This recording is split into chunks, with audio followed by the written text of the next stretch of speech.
meu versículo preferido da Bíblia. O meu versículo preferido da Bíblia é Eclesiastes 1, versículo 2. Só que não está escrito só em Eclesiastes 1, 2. Está escrito mais outra vez nesse mesmo capítulo, e no capítulo 12 de Eclesiastes também está escrito esse mesmo verso. Era uma repetição de palavras. Vamos começar então a leitura? Palavra do pregador, filho de Davi, rei de Jerusalém. Diz o seguinte: vaidade de vaidades, diz o pregador. Vaidade de vaidades, tudo é vaidade. Esse é o verso preferido da Bíblia. Mas por que um verso que só repete a palavra vaidade? Daqui a pouco a gente vai refletir sobre. E aí começa o Salomão a escrever esse livro já na sua velhice. Salomão escreveu quantos livros na Bíblia mesmo? Quantos? Quem sabe? 3, né? Salomão escreveu 3 livros. Qual foi o primeiro que ele escreveu? Cântico dos Cânticos. Depois de Cântico dos Cânticos, ele escreveu Provérbios. E já na sua velhice, ele escreveu Eclesiastes. É o livro mais pessimista da Bíblia. A leitura dele é pesada, muito reflexiva. A começar que ele diz que é melhor ir a um velório do que a uma festa.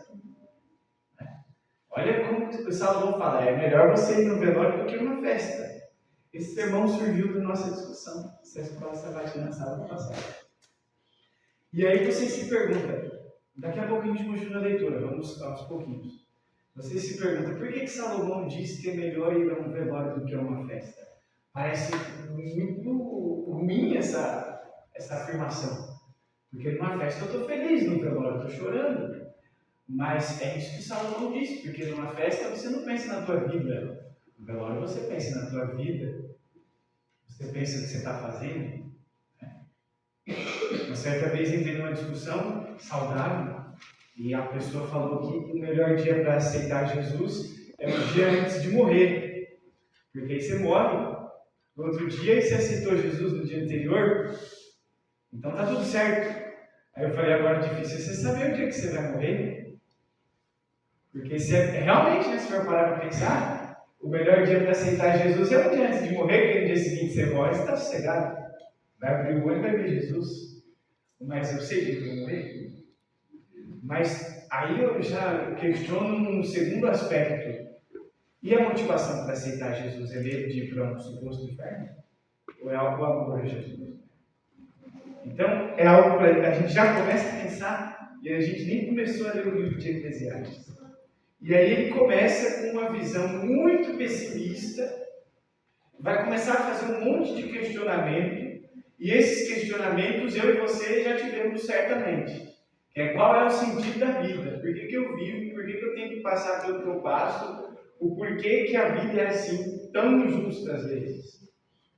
Você já se pegou nesse pensamento, já? Qual é o sentido da vida? Você também já se questionou sobre a existência de Deus, ou só eu que questionei sobre a existência de Deus? Todos nós. Né? Teve uma vez que eu estava conversando com Deus, eu falei, eu estou achando que o Senhor não existe, não. Aí ele me deu um tapa na cara e falou, se você achasse isso mesmo, você nem comigo estava falando.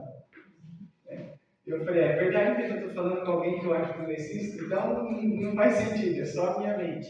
Mas todos nós já nos questionamos sobre a existência, talvez não sobre a existência, mas como que é o agir de Deus em nossa vida. E sobre qual é o nosso propósito. Então ele começa, versículo 3. Que proveito tem um homem de todo o seu trabalho com que se afadiga debaixo do sol? Olha que pergunta complexa. De que serve o seu trabalho? De que serve o meu trabalho? Por que a gente se esforça tanto? De que serve eu passar anos estudando, depois trabalhar? Para que serve isso? Se eu morrer, vai ficar. Geração vai e geração vem, mas a terra permanece para sempre. Levanta-se o sol, põe-se o sol, e ele volta ao seu lugar onde nasce de novo. Aqui eu acho que Salomão tinha uma visão tão pessimista que ele passou esse pessimismo para as coisas da natureza. Ele começa falando que proveito tem o meu trabalho. Depois ele fala, a geração vai, a geração vem e a terra permanece a mesma coisa. E aí, essa visão pessimista sobre a vida dele, ele acaba que coloca na natureza. Ele fala, o sol nasce hoje, vai se pôr daqui a pouco, amanhã nasce de novo, se põe de novo no mesmo lugar e fica isso aí o tempo todo. O vento vai para o sul e faz o seu giro para o norte, volve-se, revolve-se na sua carreira e retorna aos seus circuitos.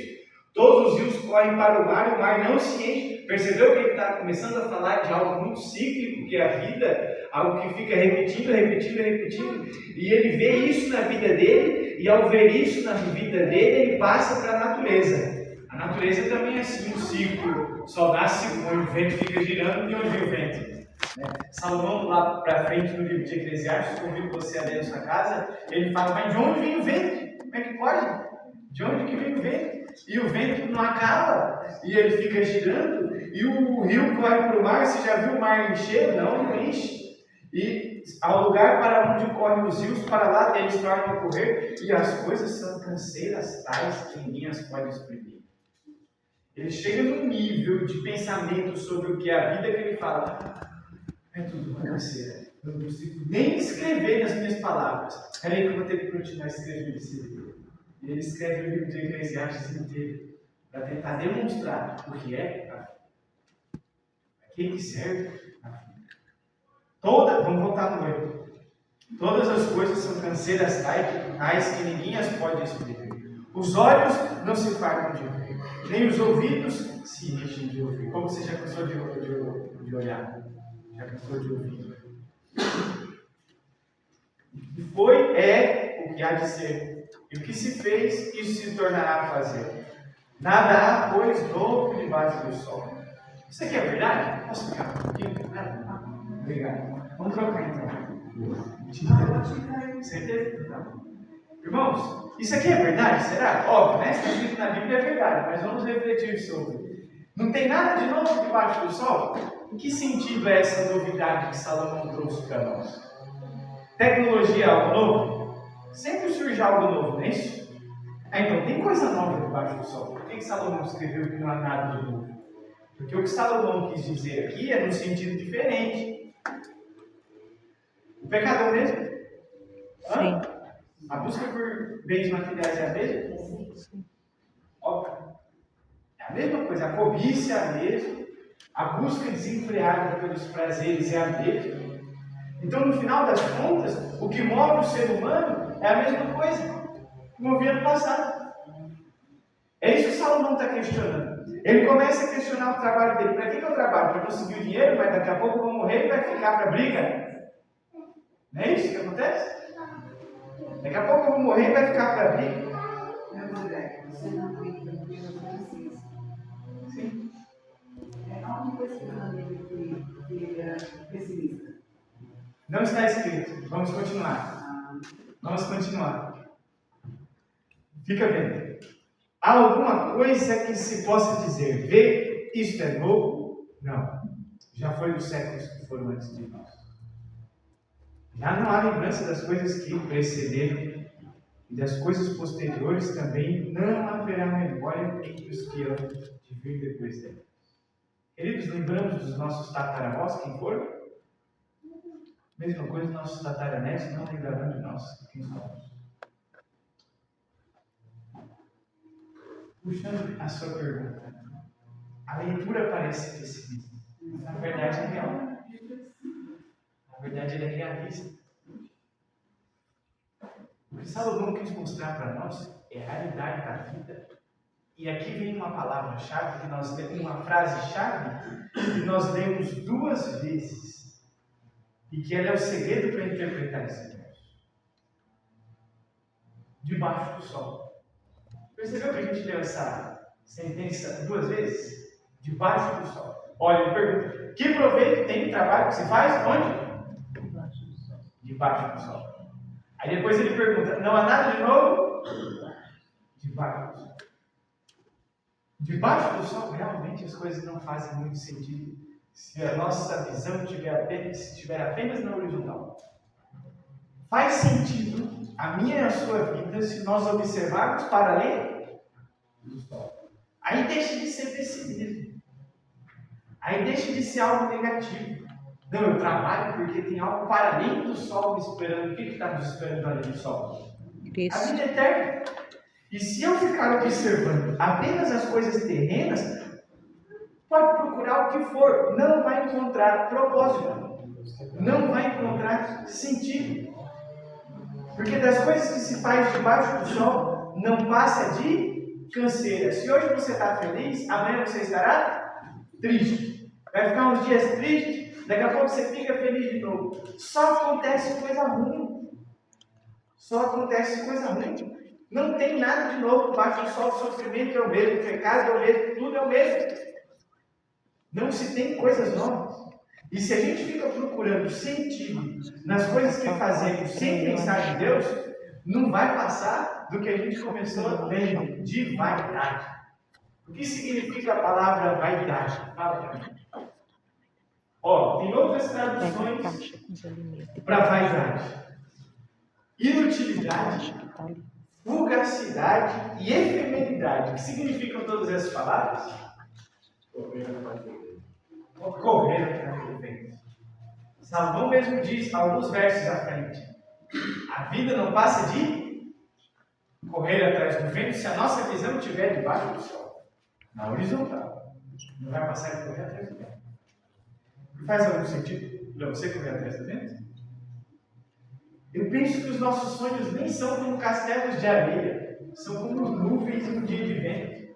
Logo se desfaz. Mas os meus sonhos, porque se eu sonhar os sonhos de Deus para mim, aí sim tem propósito, porque está para além do sol. Se eu ficar observando abaixo do sol, não vou achar sentido. Existe uma definição para vaidade que eu particularmente gosto muito, que é uma bolha de sabão. Fez sentido para você? A vida é como se fosse uma bolha de sabão. Logo vai? É isso. Acabou. Uma bolha de sabão.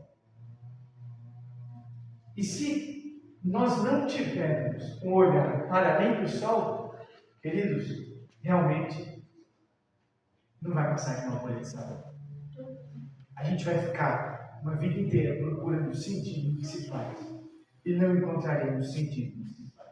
E a idade vai. E a idade vai passando, né? Na vaidade. Tudo vaidade. Tudo é vaidade. Salomão ele diz: procurei sentido nas coisas que eu faço. E não passa de correr atrás? Então, como ter sentido na nossa vida? Como vivermos uma vida de propósito? Sendo que não passa de correr atrás do vento. O segredo nós já temos. É não ficar olhando apenas debaixo do sol. É para muito além do sol. E fica vendo que Salomão ele termina o livro de Eclesiastes com um segredo. Um segredo para nós. Vamos lá nos últimos versículos de Eclesiastes. Dá uma olhada. Os últimos versículos de Eclesiastes, os últimos dois, Eclesiastes 12, versículo 13 e 14. Vamos ler só o 13. De tudo que se tem ouvido, a suma é, fala para mim, teme a Deus e guarde os seus. mandamentos. Ele diz que é isso que faz sentido, colega. A única coisa que faz sentido é temer a Deus e guardar os seus. Mas está escrito claramente. Então, qual que é o sentido da vida? Eu não encontro sentido na minha vida. A gente precisa parar de ficar olhando abaixo do sol, porque realmente não faz sentido. Existe um sociólogo que morreu em 2017, ele era agnóstico, o nome dele é Zygmunt Bauman. E ele trata sobre a sociedade hoje, e ele coloca um nome para a sociedade atual. A sociedade não é mais nem moderna, é pós-moderna. E ele coloca um nome. Ele diz que a sociedade de hoje é líquida. Vocês já ouviram esse termo? A modernidade líquida? O que significa a modernidade de hoje ser líquida? Vamos refletir um pouquinho nesse conceito. Vivemos numa modernidade e ele coloca uma característica a essa modernidade, que é ela ser líquida. Não parece interessante? Por que a modernidade ele diz que é líquida? Se hoje é líquido, significa que antes era sólido. Vamos citar diferenças entre um sólido e um líquido, então, para a gente entender essa analogia que o Bauman fez.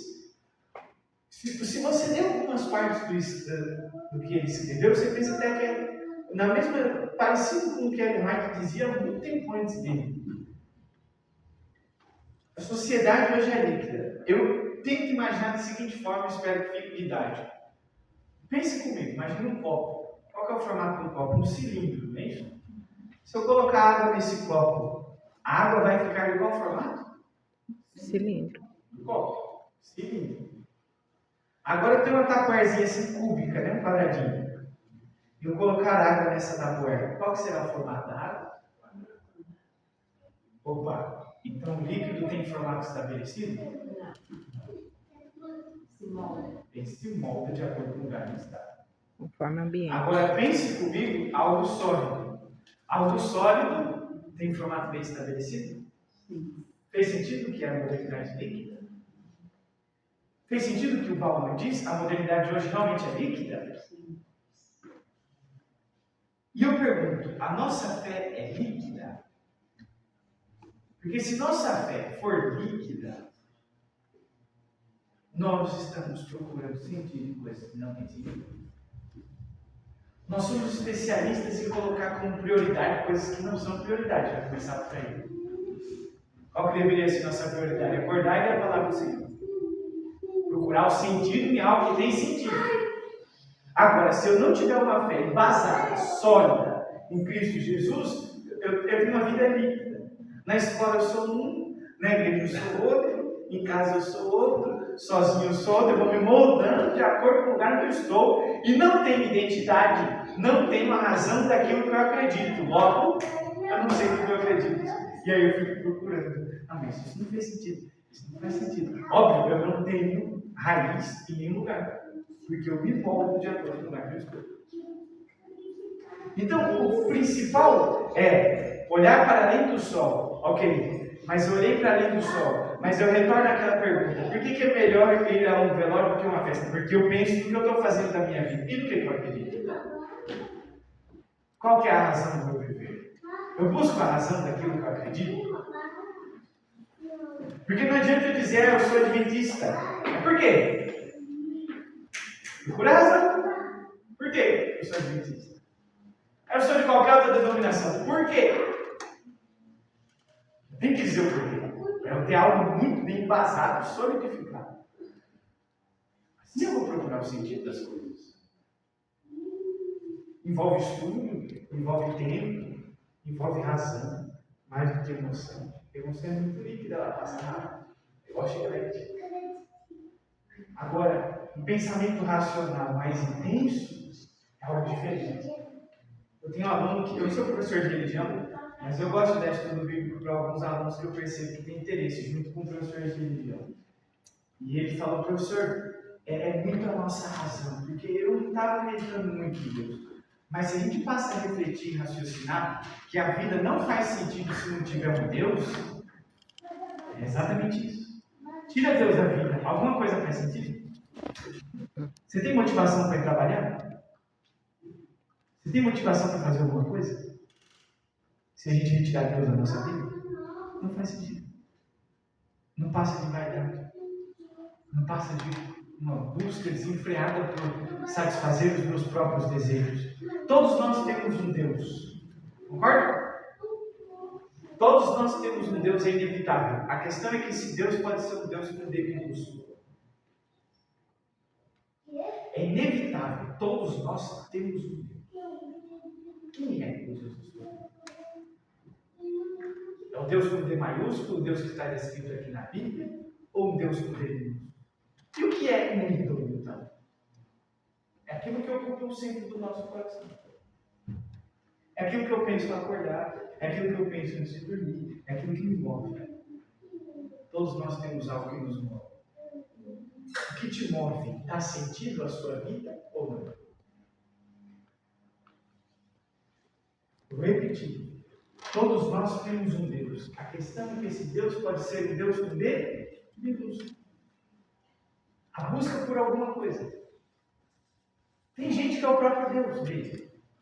E às vezes eu fico refletindo. Eu posso ser o meu próprio Deus? Se o que ocupa o centro do meu ser é buscar desenfreadamente satisfazer os meus desejos, pronto, me tornei meu Deus, um Deus. Faz sentido para você esse raciocínio? Eu estou procurando me satisfazer acima da vontade de Deus. Já virei o meu Deus, um Deus. E essa busca desenfreada por preencher um vazio no meu coração. No final das contas, eu vou me perguntar qual foi o sentido disso. Não passou de correr atrás? Não vi. Uma certa vez, o meu irmão não é adventista mais. Ele foi à minha casa e ele falou: você tinha que parar de ficar bitolado com essas coisas de igreja um pouquinho. Você a única coisa que faz é vai trabalhar, estuda, depois vai para a igreja. Pelo amor de Deus, não sai. Hoje você vai beijar na boca. Ele falou. Hoje você vai beijar na boca, eu vou sair com você. E aí eu falei: não vai mais de jeito nenhum. Não, você tem que dar um neto logo aí. Oxe, para com isso aí. Eu não, calma, Cristiano, não é bem assim que funcionam as coisas. Não. Ele falou: então pelo menos me dê um pouquinho do sinal. Na sua mente. Eu falei: esquece isso aí que eu não vou viver nunca não. Aí ele falou: não, eu estou assim o tempo só para poder dar uma esparecida na mente, dar uma descansadinha. Eu falei: você bebe todo dia, eu sei. Aí ele: não, você tem que parar, você tem que sentir um pouquinho a liberdade. E eu fiquei refletindo sobre a palavra liberdade que ele colocou nessa nossa conversa. E parando para refletir sobre essa palavra que ele colocou, liberdade, eu fiz uma pergunta para ele: o que é mais fácil? Você que começou a beber e não consegue parar mais,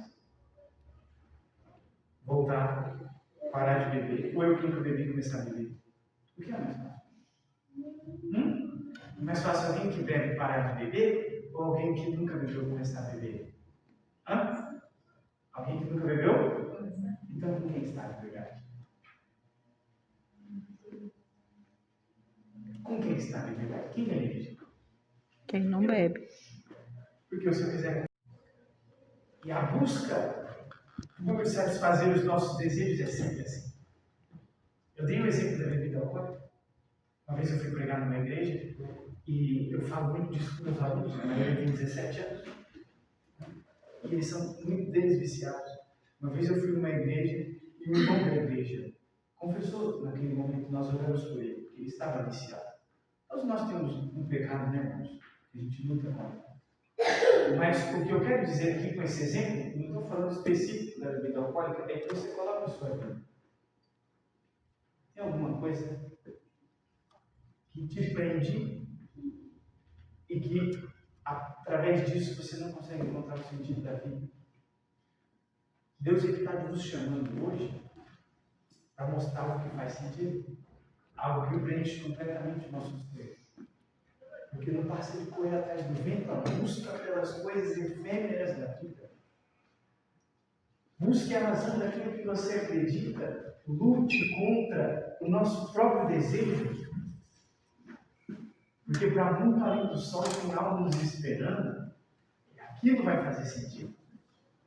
Talvez o buraco que está no seu coração que você não consegue preencher, é exatamente Deus que vai preencher esse buraco. Mas para isso, nós temos que pensar o seguinte: se ele não for o primeiro, então não é mais nada. Lembra dessa música? Se ele não for o primeiro, então não é mais nada.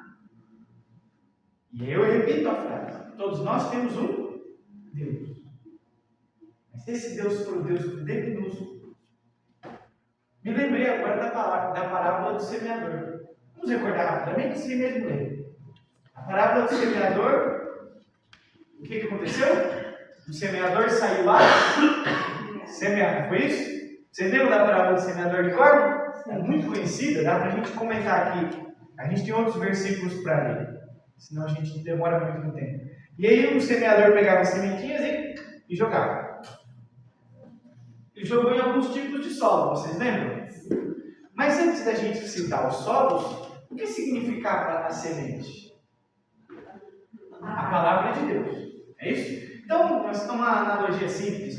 Eu agora sou o semeador e estou pregando que essa é a semente. Pronto. E vocês são solos. Fez sentido? Então ele jogou no solo rochoso. A planta nasceu? Nasceu no solo rochoso.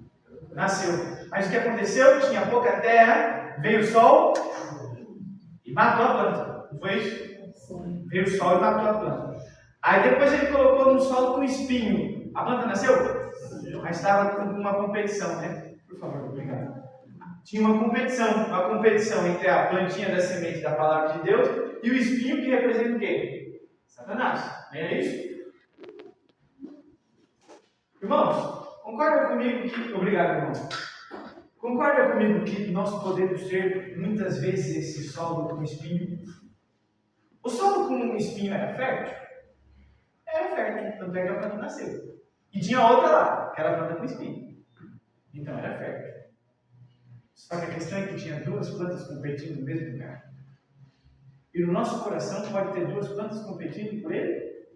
Não. Se tiver a palavra de Deus e algum espinho, a palavra de Deus vai ser sufocada. Se não tomarmos cuidado. O que a gente tem que fazer? Arrancar esse espinho. E aí ele colocou no solo que veio passarinho e levou o passarinho à semente. Quer dizer, o passarinho levou a semente. Essa é aquela pessoa que não está apta mesmo a ouvir a palavra do Senhor, não quer ouvir. Mas para mim, mais perigoso é o solo com espinho, que pode representar eu e você. Duas coisas no nosso coração. E aí, colegas, a gente pode estar pensativo. Preciso retirar isso do meu coração. Preciso retirar isso do meu coração. Senão minha vida não faz sentido. Infelizmente, se não for por Deus, então ele realmente não é mais nada. Irmãos, eu gostaria de contar para vocês uma história de uma amiga minha, já faleceu. Eu espero que faça sentido para os irmãos. Uma vez fiquei internado uma semana no Cevisa. Dois Cevisa. Você já ouviu falar de Cevisa? Sim. E eu fiquei uma semana lá. Lá eu tive a oportunidade de conhecer a Paula. A Paula se tornou muito amiga minha por aqueles dias. E ela estava contando sobre a vida dela. Olha, infelizmente, hoje eu vi um câncer, ela dizia. Esse câncer já voltou para a terceira vez. E eu sei que é culpa minha o que eu passo hoje.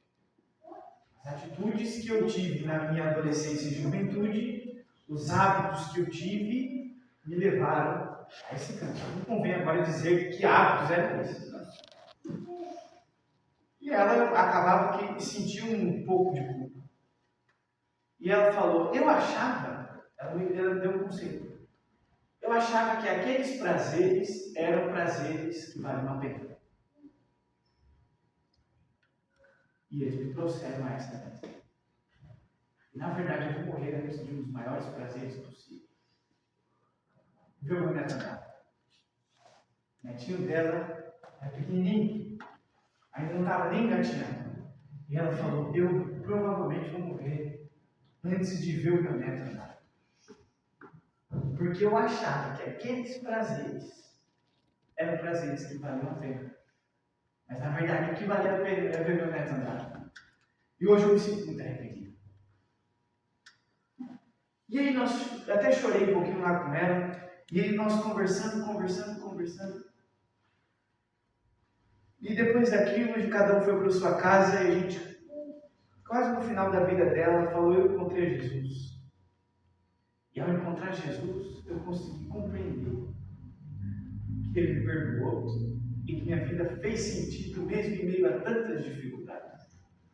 E ela viu o neto dela andar. E correr ainda, ela viveu 2 anos depois. E essa história me faz refletir, e já estamos caminhando para o final da nossa reflexão, me faz refletir o seguinte, eu não quero me arrepender da vida que eu tive. Sabe qual seria um dos piores sentimentos da vida de alguém? Já parou para pensar? É o arrependimento da vida que teve. Concorda comigo? Imagina se arrepender da vida que eu tive. Eu fiz errado, eu não deveria ter feito isso e aquilo. Irmãos, a gente precisa se libertar desse sentimento de culpa e passar a viver da forma como Deus pede que vivamos.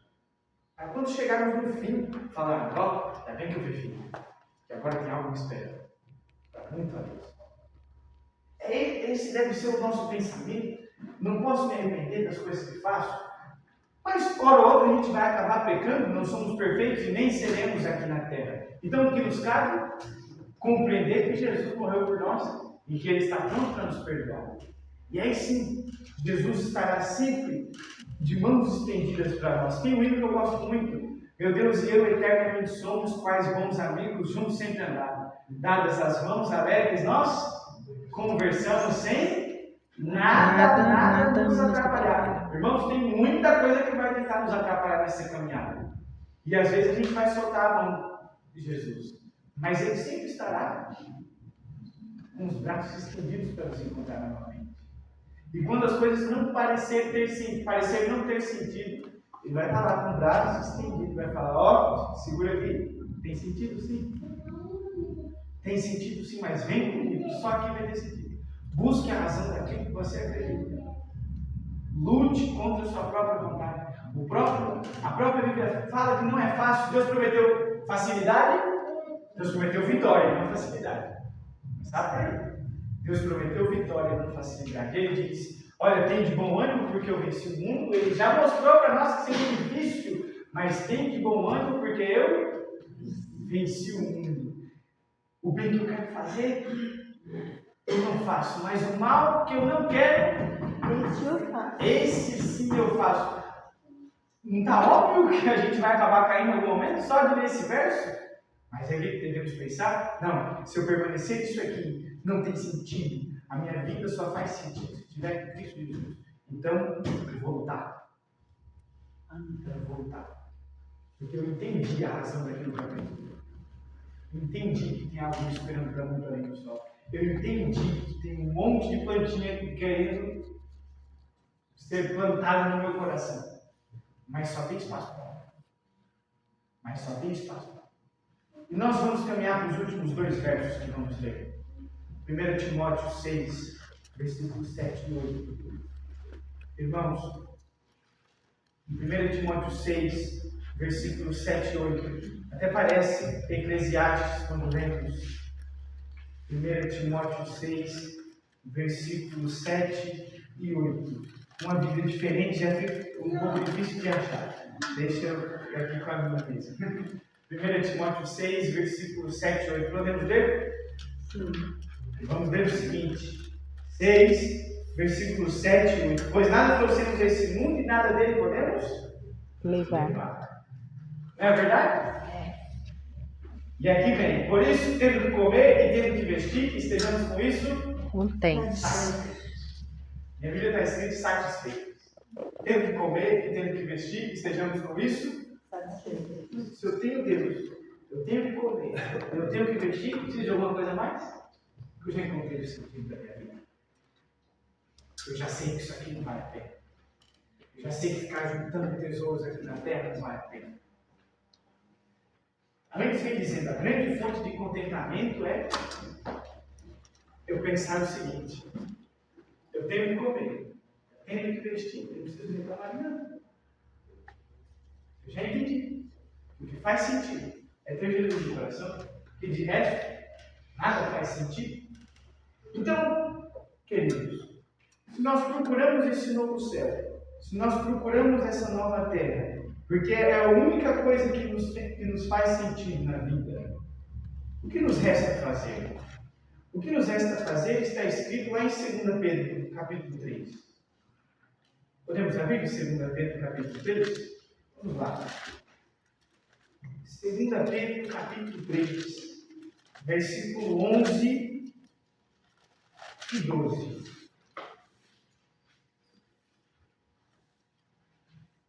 Podemos ver? Amém. Um pouco mais à frente só, né? 2 Pedro, capítulo 3, versículo 11 e 12. E diz o seguinte, vou ler agora na Nova Versão Internacional. Visto que tudo será desfeito. Olha o que diz a palavra de Deus. Tudo vai acabar. Porque aqui mesmo, realmente não basta correr atrás do Deus. Tudo isso aqui vai acabar. 100%. Visto que tudo será assim desfeito. Que tipo de pessoa é necessário que sejamos? Ó a pergunta. Que tipo de pessoa eu preciso ser, já que eu entendi que isso aqui vai acabar? E que a casa que eu tenho não vai sobrar nada, e que o carro que eu tenho não vai sobrar nada, o meu diploma vai pegar fogo, não vai adiantar em nada, Tudo isso aqui vai acabar. E que tipo de pessoa eu preciso ser? Vamos ler juntos aí o que diz em seguida? Podem começar? Viver em santo Procedimento, procedimento e em piedade. É isso que precisamos. Precisamos viver em santo procedimento e em piedade. O que é viver em santo procedimento? Entendendo que o Espírito Santo precisa guiar minhas atitudes. É isso que eu devo fazer, Deus? Se sim, vou fazer. Se não, não faço. É isso que devo falar? Se sim, digo. Se não, não falo. Isso é viver em santo procedimento. E o que é viver em piedade? É ter um relacionamento tão genuíno com Deus que transparece para quem está ao meu redor. Amém. Porque eu encontrei o sentido da vida e preciso fazer o que quem está ao meu redor também encontrar esse sentido. Se ele estiver colocando sentido em coisas terrenas, vou falar, irmão, tem uma coisa melhor de esperar. Tem uma coisa que faz sentido. Vamos juntos? Isso é verdade. Ajudando. Eu tenho um relacionamento genuíno com Deus e preciso transparecer para os outros. Então, já que eu entendi, vamos recapitular. E não faça de vaidade as coisas dessa terra. É uma busca correndo atrás do vento, que não faz sentido. É como se fosse uma bolha de sabão. Eu preciso entender quem é o Deus da minha vida. Porque se Jesus não for o Deus da minha vida, eu estou procurando sentido em coisas que não fazem sentido.